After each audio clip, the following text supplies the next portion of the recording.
ভ্রমণে যখন গেলেন, সকল ফেরেশতার হালত বিশ্ব নবীর সামনে তুলে ধরা হলো। কোন ফেরেশতা কোন অবস্থায় আছে সবগুলো নবীর সামনে তুলে ধরলেন। হঠাৎ করে বিরাট বড় একটা মূর্তির সামনে পড়লো। এত বড়, এই তামাম পৃথিবীর সমান হইল লৌহে মাহফুজের একটা প্লেট, যেখানে কোরআন আমরা সবের ছবি আছে। কোন ভাটারা কোন সময় চলবে, কোন আপনার ধানের ধান দানা যা আছে মাটির তলে পড়বে, কোন সময় কোনটা মাটির তল থেকে উঠবে, সব লৌহে মাহফুজের মধ্যে লেখা। একটা প্লেট, এই প্লেটটা রাখছে কোথায়?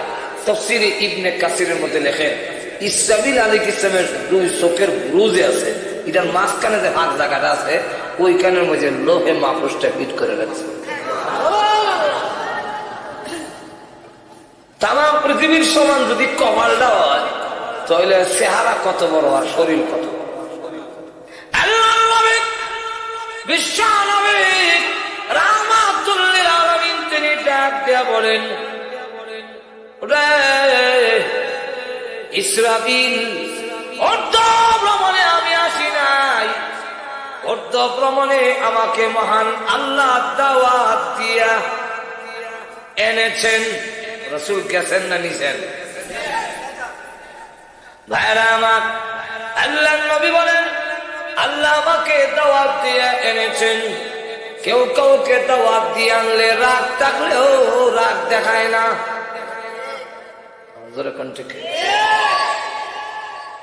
আল্লাহর নবী, বিশ্ব নবী রাহমাতুল লিল আলামিন ডাক দিয়ে বলেন, ইসরাফিল রে, অর্ধ ভ্রমণে আমি আসি নাই, আমাকে দাওয়াত দিয়ে এনেছেন। আমাকে দাওয়াত দিয়ে এনে সিংহায় পু দিয়ে তামাম পৃথিবী ধ্বংস করার জন্য আল্লাহ তোমাকে হুকুম দিবেন না। তুমি আমার সালামের জবাব দিতে পারো। এমনি ইসরাফিল সিংহা সরাইয়া কয়, ওয়ালাইকুম আসসালাম ইয়া রাসূলুল্লাহ, ইয়া হাবিবাল্লাহ, ইয়া সাইয়্যিদুল মুরসালিন, ইয়া রাহমাতাল লিল আলামিন, ইয়া শাফিউল মুযনিবিন, ইয়া আশরাফুল আম্বিয়া। এইভাবে বলেন, ওগো নবী, আমি আপনার প্রথম সালামই শুনেছি, কিন্তু জবাব দেয় নাই কেন জানেননি? আল্লাহ আমাকে বলেছেন, ইসরাফিল রে, সিংহা মুখে লাগাইয়া অপেক্ষা করতে থাকবে, আমি যেই সময় অর্ডার দেব ওই সময় দিতে হবে, একটা সেকেন্ড যেন বেশ কম না হয়। ওগো আল্লাহর নবী, আমি জানি না কোন সময় আল্লাহ হুকুম দিবেন। আপনি যে আমাকে বারবার সালাম দিচ্ছেন, আমি যদি বলতে যাই ওয়ালাইকুম আসসালাম ইয়া রাসূলুল্লাহ, ইয়া হাবিবাল্লাহ, আল্লাহ যদি আমাকে হুকুম দেন, ইসরাফিল রে, সিংহায় পু দে, আল্লাহর হুকুমটা পালন করতে দেরি হবে বলে এতক্ষণ শুনেও আমি আপনার সালামের জবাব দেই নাই। তাহলে এখন চিন্তা করেন কত গুরুত্ব সহকারে হুকুম পালন করে, আর ইসরাফিলও জানে না কোন দিন ফু দিবেন। এটা সম্পূর্ণ কার কাছে? আল্লাহ কেন লুকায় রাখলেন? আল্লাহ বলে দেখা আছে,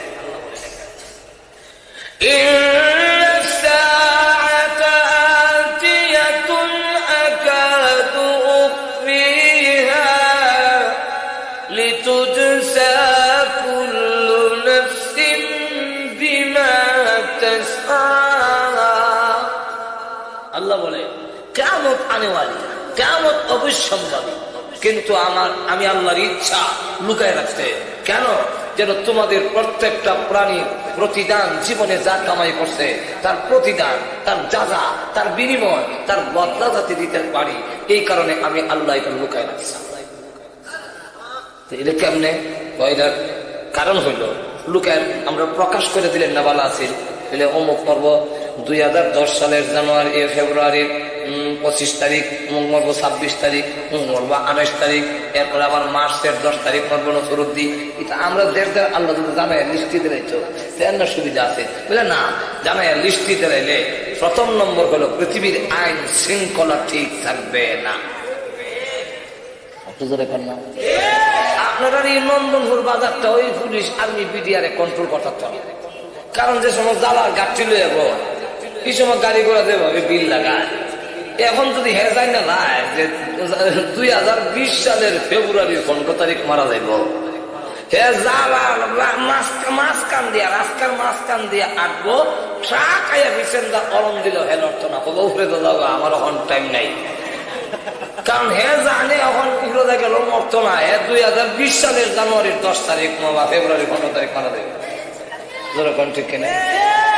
আর এমনি একটা সিএনজি এসে পিছিয়ে খালি হরন দেয় ভূত করে, এমনি দেখা যায় হ্যাঁ উঠতে দৌড় দিয়ে গিয়ে কাটা করে হয় মনে গেছে বাড়ি আসকা বাড়িতে গিয়ে দৌড়ে করে একটা মুরগি সৎকা দেয় বেলে খেলে বেলে গেছিলাম গাছা সাক্ষাৎ চলে, যেরকম ঠিক না ঠিক এলো বিশেষ সময় দেরি করণ যেত না, যাইতাম সরাই, এখানে হইলো আসল পয়েন্ট হইলো আজকে সরাই, এখানে হ্যাঁ টিউনো সাপ এবং উপজেলার চেয়ারম্যান সব পয়সা রয়েছে, জানেন তো একটু উত্তপ্ত হয়ে গেল কাদার জন্য, এখানে একটু উত্তপ্ত ভাব না, এর লেগে এখানে যাওয়ার লাগে, তো আপনার একটা সাইড আবার এখানে দেখতাম অত বেশি সম্মত দিত না, আর কোনো অত বেশি দেয় না, আপনার যে শেষে খাওয়ানোর পরে যে ফিন্নি আছে না এইটা একটুই দেয় ঠিক না ঠিক না গেল একটা। আরেকটা হইল মানুষ যদি জানে না মানুষের মধ্যে গাফলতি এসে যাবে, আমলের দিক থেকে মানুষ গাফেল হয়ে যাবে, বলে কেন গাফেল হয়ে যাবে, তখন দেখা যাবে ইমাম সাহেব মুয়াজ্জিন সাহেব উনারা তো চাকরির কাতের মসজিদে আমল লাগে, আর বাকি মুসল্লি থাকবে না, মুসল্লি দেখা যাবে যাদের যাদের মরণ গনে এসে ওই এরা ছাড়া আর কেউ মসজিদে নাই, কেন 2000 সালের মার্চের সে 15 তারিখ মারা যাবে, এত আগে মসজিদে যাওয়া অনেক দরকার আছে, 3 চিল্লার বুঝ রেখা যা কাম কুকাম আছে সব স্টার্ট দিব, আর 3 চিল্লার বুঝ রেখা এরপরে যখন দেখো আর 3 চিল্লা বাকি আছে কাজ চলে তবলিগো যাবো আর বাড়ি খাইতাম না,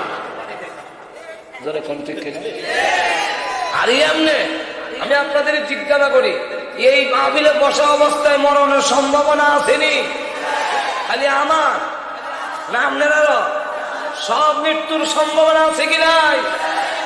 আমি আজকের এই রাত্রটা আমার জীবনের শেষ মাহফিল হতে পারে, ওয়াজ শুনতে শুনতে মানুষ মারা যায়, যেরকম ঠিক না একই মাহফিলে ওয়াজ করলাম আমি এবং শেখ দিগলবাগি, কিন্তু আমি কোন থেকে উঠলাম শেখ দিগলবাগি আর উঠলেন না, যেরকম ঠিক না ঠিক না। একই মাহফিলে দুইজনের ওয়াজ হইলো, আমি ওয়াজ করে আহিয়া রাত্রে আবার ঘুমাইলাম, সকালে উঠলাম আর দেখা গেল হুজুর তো আর উঠলেন না, তাহলে আমি আজকের এই মাহফিল জীবনের শেষ মাহফিল হতে পারে, আর তুজরে কর না। আমিও জানতাম না যে আর ওনার সাথে দেখা হইতো না, আর তুজরে কর না, উনিও জানতেন না আমার সাথে আর দেখা হবে না, তাহলে আজকের রাত্রে যদি আপনাদের মরার সম্ভাবনা থাকে তাহলে এবার বলুন, বুকে হাত দিয়ে বলুন যে এই সম্ভাবনা যদি থাকে তাহলে নামাজ মনে হয় 5 বছর পরে করলে চলবো, মরবেন আজকে নামাজ পড়তেন 5 বছর পরে। আজকে যদি মনের এই কথাটা যদি অন্তর থেকে বলে থাকেন তাহলে আজকে রাতে আমার মরার সম্ভাবনা, সুদ কি আরো 10 বছর খাইয়া ছাড়বেন না একদম থেকে ছাড়ার দরকার, আর তুজরে কন্যা আপনি কি জিনা আরো 10 বছর কইরা ছাড়বেন, এটা কইরা লই। আল্লাহ রাব্বুল আলামিন মরণ কেন লুকায় রেখে দিলেন, কিয়ামত কেন লুকায় রেখে, ও পৃথিবীর মানুষেরা আমি আল্লাহর ইচ্ছা হলো 24 ঘন্টা তোমাকে ইবাদতের মধ্যে জড়িত করার জন্য, ইবাদতের মধ্যে জড়ায় রাখার জন্য আমি আল্লাহ তোমার মরণকে লুকায় রেখে দিয়েছি, যাতে 24 ঘন্টা তুমি মৃত্যুর জন্য প্রস্তুত থাকতে পারো সামান নিয়ে, আজরাইলের গাড়ি আইলে যেন তোমার কোনো অসুবিধা না হয়। একটা উদাহরণ দিই তুই আপনারা বুঝে ফেলবেন, দেব উদাহরণ, আর তো ধরে কন এক লোক মনে করেন চিটাগাং যাবে, আপনারা নন্দনপুরের এক লোক গিয়া ট্রেন ধরবে, ট্রেন নিয়ে যাবে চিটাগাং, টিকিট তো আগে কারণ লাগে না, পরে ব্যাগের ভিতরে 3-4 দিন থাকবে, সুতরাং লঙ্গি গামছা এটা তো কিছু নিতেইব, না, নেওয়া লাগবে না। এই ব্যাগটা কি গাড়ির উঠতে গিয়ে নেওয়ার লেগে পারবেন না? আগে আগে এরপরে আপনার কিছুদিন এখানে থাকতে গেলে তো কিছু টাকা পয়সার দরকার, এটার সাথে লোন লাগতো না। এটা কি গাড়ি একজন ছবি আলি আমার ছেলেরা কয়েছেন 500 টাকা লয়ে আগে লয়ে যাবে গিয়া সব করে রেডি করে ব্যাগ সাথে রাখা টিকিট কাটটা ব্রাহ্মণবাড়ি স্টেশনে বসছে। স্টেশন মাস্টারে জিগাইল ট্রেনটা কই আছে, খবর নাই। নাই এরকম এমন জীবনের ঘটনা নাই? আমি তো নিজেই মানে দেখা বোঝাচ্ছি। মাস্টার সাহেব সিটাঙ্গের গাড়িটা ঢাকার থেকে যেটা আইব এটা বা সিলেট থেকে, হ্যাঁ সিলেট থেকে আখাড়া দিয়া তো ঢাকার থেকে যেটা আসবে এটা কখন আসবে, কই আছে, কই এখনো খবর এসে। এমন সময় আপনার বিয়াই লাগাল হয়েছে, লাগাল ভাই বিয়া কই দেবেন বিদেশি লাগাল, আর ট্রেনের তো খবর এসে না, মিষ্টি খাওয়াই দিই, মিষ্টি খাওয়াই দিই। আপনি বলেন ভাই আপনি ট্রেনে এসে বলবে খবর হয়েছে না, বিয়ে নিয়ে কথাই ভাম ভর্তিয়ে আপনি তখন যাক খাইয়ে মিষ্টি লয়ে এসে মহাদেব পট্টি। আচ্ছা মহাদেব পট্টি বাদ দিলাম, রয়েছে আপনার না না ওই যে মোড়টা কালীবাড়ির মোড়, কালীবাড়ির মোড় আছে মিষ্টি খাওয়াই দিয়ে। যখন কালীবাড়ির মোড় আয় তখন মিষ্টি দিয়ে আর আইবার সময় ভাবলো যে এই গাছটি কইল আর মিষ্টির দোকানে দিতাম, এটা তো হয়ে গেছে চাউলের দোকান, আর টিকেটটা তো হয়েছে ফানের দোকান।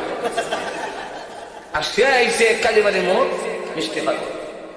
এখন মিষ্টি যখন সামনে দেওয়া হয়েছে তখন কাটা চামচ দিয়ে মিষ্টি দেওয়া গুতা দিয়া মুখের কাছে আনছে, এমনি শুনে উইশাল শোনা যায়। এখন যেই মাত্র গাড়ির উইশাল শুনে এখন মিষ্টি আর মুখে না দিয়ে খাবি মিষ্টি আছে গাড়ি কই, আমি কই, ব্যাগ কই, টিকেট কই। এখন একবার উঠে একবার এখন কি করি জোরে কোন ঠিক কিনা? ঠিক তেমনি ভাবে আজরাইলের গাড়ি কোথায় আছে সব লোকে রেখে দিয়েছে, পৃথিবীর মানুষ যাবি তুই কবর হইয়া, হাসরের মাঠ হইয়া, জান্নাতে তোর যেতে হবে তোমার বাড়ি। তুমি এখান থেকে টিকিট কেটে প্রস্তুত থাকো, আজরাইলের গাড়ি কোথায় আছে তোদেরকে জানাইলাম না, জানলে কিছু গাফলতি এসে যাবে, যাতে প্রস্তুত থাকতে পারো। যদি কবরের টিকিট থাকে, হাসরের মাঠের সামান থাকে, আজরাইলের গাড়ি আইলে তোমার হতাশা হওয়ার দরকার পড়বে না। আর যদি সামান না থাকে, আজরাইল আইলে তোমার হতাশার সীমা থাকবে না। হযরত বিলাল রাদিয়াল্লাহু আনহু সামনে এসে আজরাইল, আসসালামু আলাইকুম ইয়া বিলাল, সালাম। আল্লাহ আপনাকে সালাম দিয়েছেন।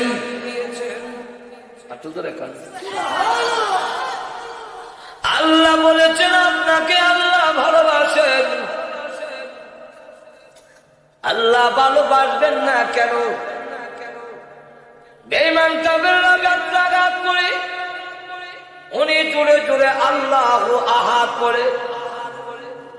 হযরত আবু বকর সিদ্দিক রাদিয়াল্লাহু আনহু বলেন জোরে কইস না, কাফেররা বেশি মারবো। উনি বলেন বলবো না। একদিন দুই দিন ওয়াদা করেছে,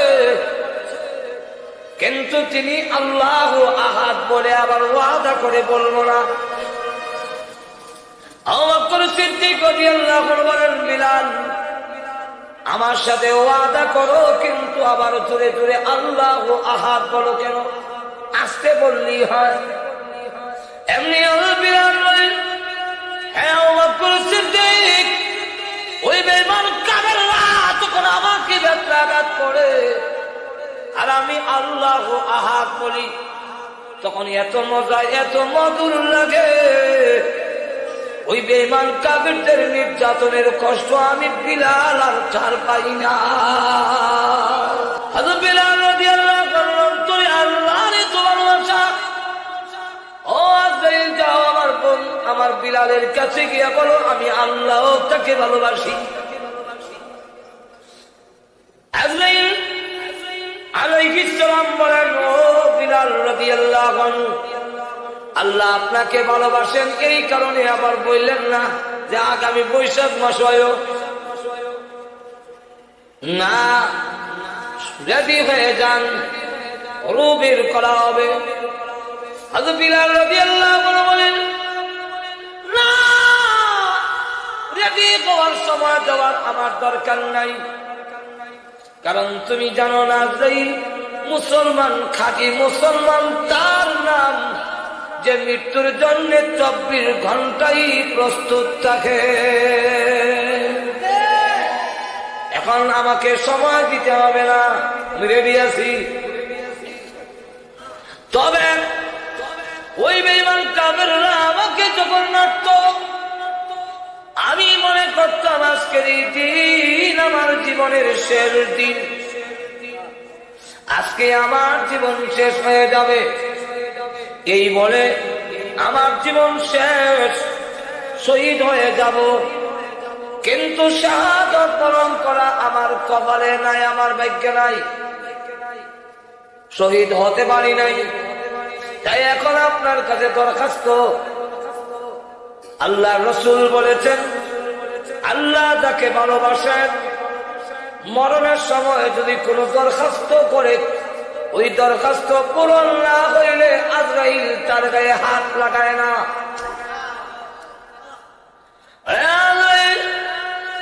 আমার আকাঙ্ক্ষা আমি এখন এমন ভাবে মরব, আমি আল্লাহর গোলাম, আল্লাহ আমার মনিব, আমি আল্লাহর কুদরতি পায়ের মধ্যে সিজদা দিয়ে পড়ে থাকবো, আর তুমি আমার রূহ বের করবে। আমি এখন 4 রাকাত নামাজের নিয়ত বাঁধবো। প্রথম রাকাতে রূহ বের করো, হাত দিও না।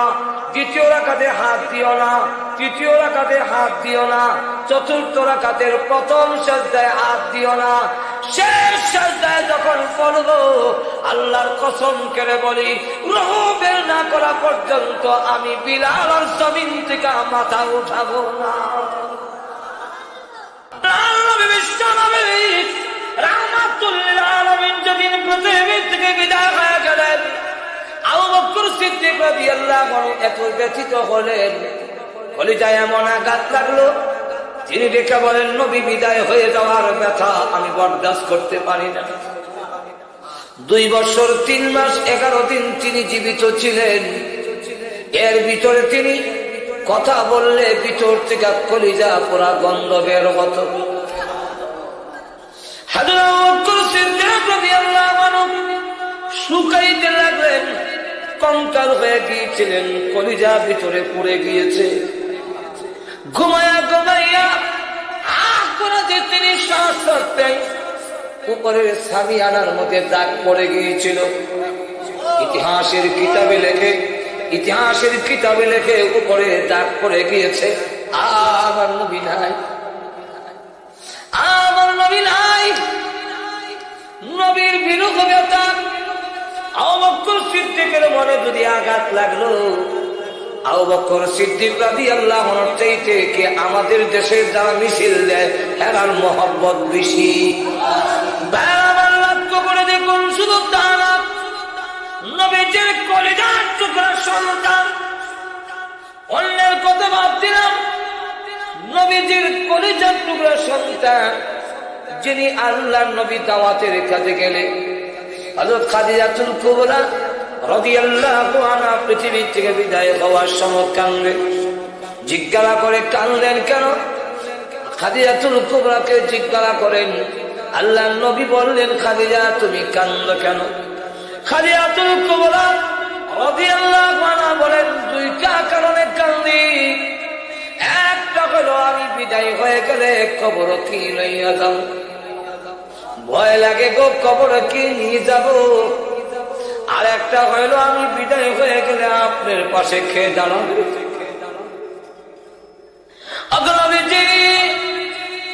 আমি তো আপনার পাশে ছিলাম, আমি বিদায় হয়ে গেলে কাফেররা যদি নির্যাতন করে আপনার দাওয়াতের কাজে বাধার সৃষ্টি সৃষ্টি করে কে দাঁড়াবে? ফাতেমা ছোট মেয়ে, এমনি ডাক দে বলে, আম্মা আপনি কাঁদবেন না, আমি ওয়াদা দিলাম আপনি বিদায় হয়ে গেল আমি আমার আব্বার পিছন কোনোদিন ছাড়বো না। আল্লাহ নবী দাওয়াত দিতে গেলে পিছনে কবরের মধ্যে ফাতেমা ধরে রাখতেন। নবীজি লা ইলাহা ইল্লাল্লাহ দাওয়াত দেয়, ফাতেমা নবীজির কবরের মধ্যে ধরা।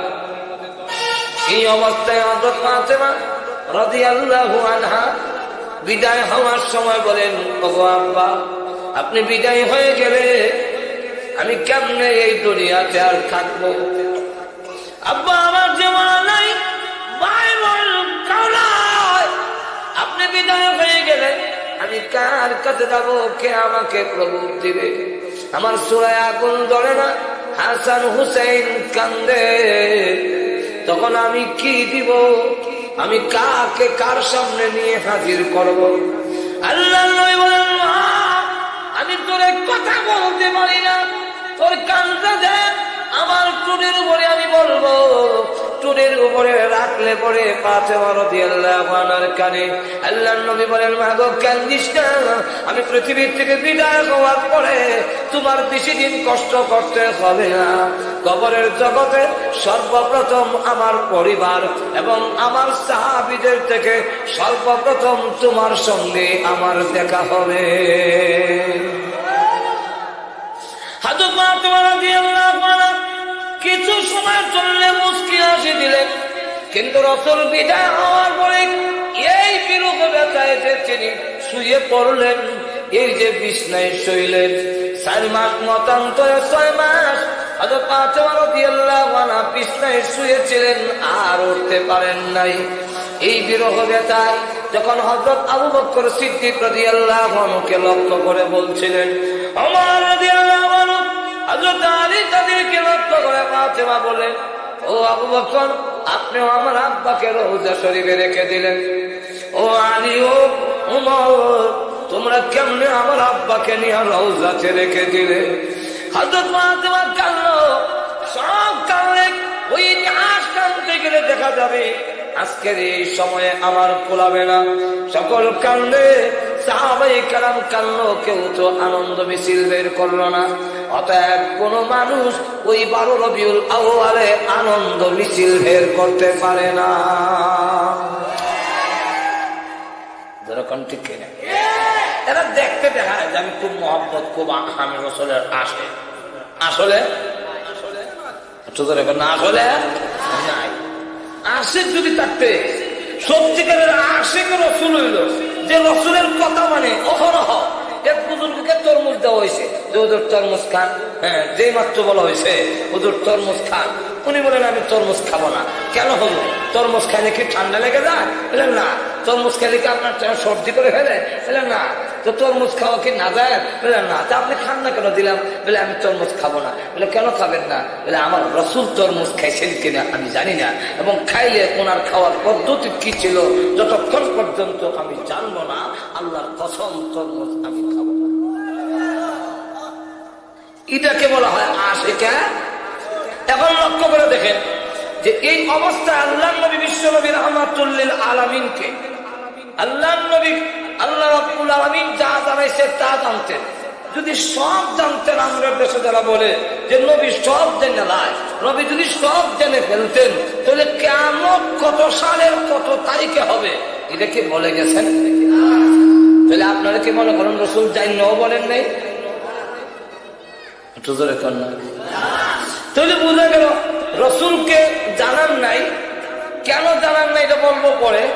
এখান থেকে বোঝা গেল যে আল্লাহ তার রসুলকেও জানান নাই, অর্থাৎ রসুল তা জানেন আল্লাহ যা জানাইছেন।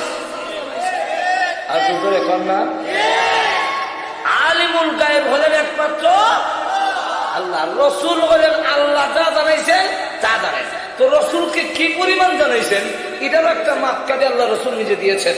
রসুল বলেন উতিতু ইলমান মিনাল আউয়ালিন ওয়াল আখিরিন, আমার আগে যত মানুষ দুনিয়াতে এসেছে এবং আমার পরে যত মানুষ দুনিয়াতে আসবে সকলের জ্ঞান, মেধা, এলেম যদি এক জায়গায় একত্রিত করা হয়, যা হবে এর থেকে বেশি এলেম আল্লাহ আমাকে দান করছে,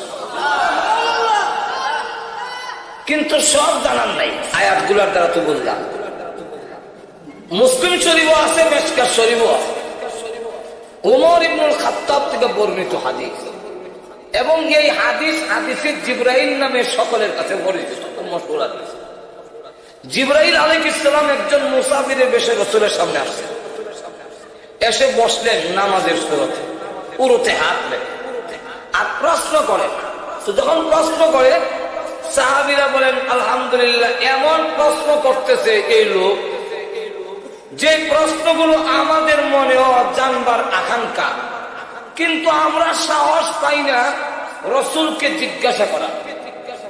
আর এই গ্রাম্য একজন লোক আসতে দেখা যায়, ওনার প্রশ্নের মাধ্যমে আমরাও জানার সুযোগ হয়েছে, আলহামদুলিল্লাহ ভালো হয়েছে। এর কারণ অনেক সময় উস্তাদের গুরুত্ব বুঝছে, ছাত্র উস্তাদে অনেকটা প্রশ্ন করতে পারে না, ভয় হয়। আর গ্রামের লোকেরা, গ্রামের অনেক লোক আছে যে গ্রামের লোকেরা আইন কানুন বুঝতো না, হুজুর রে উল্লে হল্লা জিগায় না। এক হুজুর হাদিস পড়াইতেছে, তো একজন সাধারণ গ্রামের লোক গিয়ে হুজুর লাউ লইয়া গেছে যে হযরত কদু কার আওলা। আচ্ছা, হাদিস পড়াইতেছে, এই ফাঁকা দেখে জিগাইবার একটা কথা নেই যে লাউটা কই তো হযরত কদু কাহার আওলা। হুজুরের রাগ উঠছে, মেরে শের পর রাগ করে আমার মাথার তো যেমন হয়েছে, মাথার তো কদু নিয়ে মাথা চুইতেছে। হুজুর আইসা দিয়ে তার সাথে আইন দেখাই এলাম। তুই এখন এইভাবে উল্টা উল্টা প্রশ্ন করলে উনি করতে পারে, কিন্তু রাসূলরা তো আমরা জিজ্ঞাসা পারি না। তো প্রশ্ন করছে, আখবিরনি আনিল ইসলাম, ইসলাম কারে কয়, ব্যাখ্যা একটু বর্ণনা। রাসূল বর্ণনা দেওয়ার পরে এই আগন্তুক লোকটা যখন বলে সাদাক্তা, আপনি ঠিক বলছেন, সাহাবীরা চোখ উল্লে, হ্যাঁ ঠিক বলছেন, কয়তে তো জানে জোরে কোন ঠিক কেন। প্রশ্ন করার জানার জন্য খুব সোয়াব, জানার জন্য প্রশ্ন করা খুব সোয়াব, জানার জন্য একটা মাসআলা জানার জন্য।